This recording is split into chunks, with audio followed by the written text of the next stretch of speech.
नहीं है मेरा मेरे लाल रोहितास, मैं तुम्हारे बिना जी नहीं पाऊंगी। लेकिन माताओं, उसके पास इतना भी नहीं था कि अपने बच्चे को कफन भी उड़ा देती। और जिसका जबान बेटा जाता है वो माँ जानती है कि उसके दिल पे क्या गुजरती है। माँ बाप का जीवन जीवन नहीं बल्कि नरक बन जाता है। और जवान बच्चे की मौत होने के बाद माँ बाप जीते जी मर जाते हैं।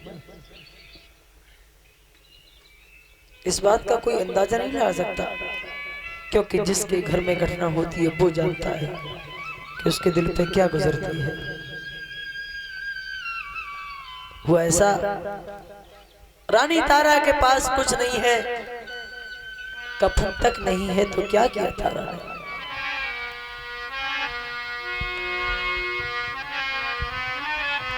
आधी साड़ी फार मातने लला को कफन बनायो, ले बेटा की लाश आज आगे को कदम बढ़ायो।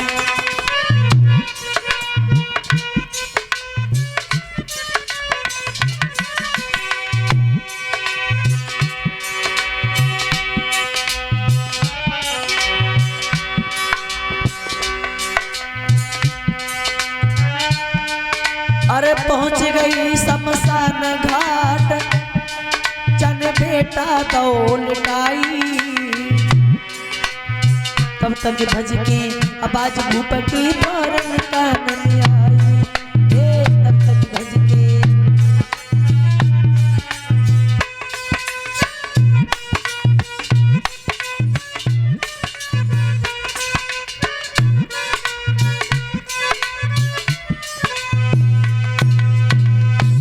बेटा की लाश पे तारा ने क्या किया? जो साड़ी पहने थी उसी साड़ी में से आधी साड़ी फाड़ने के बाद में रोहितास को कफन उड़ाने के बाद में आज तारा मरघट में पहुंच गई।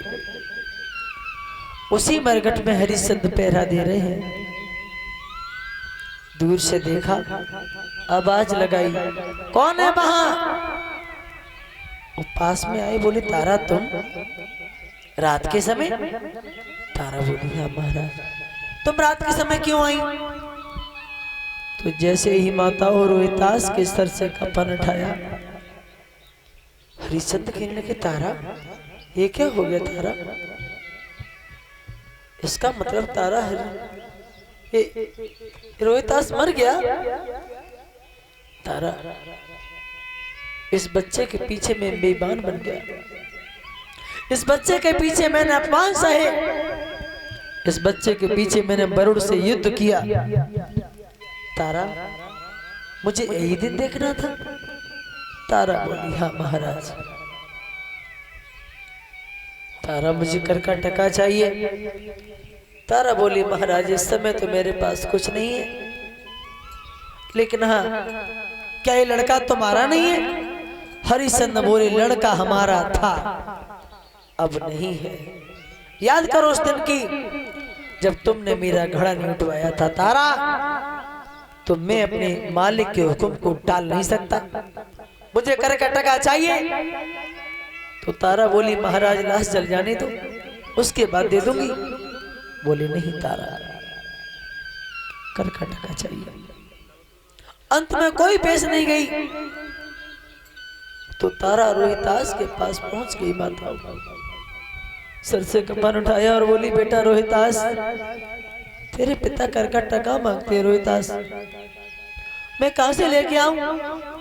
मेरे लाल, मैंने क्या कहा? और तारा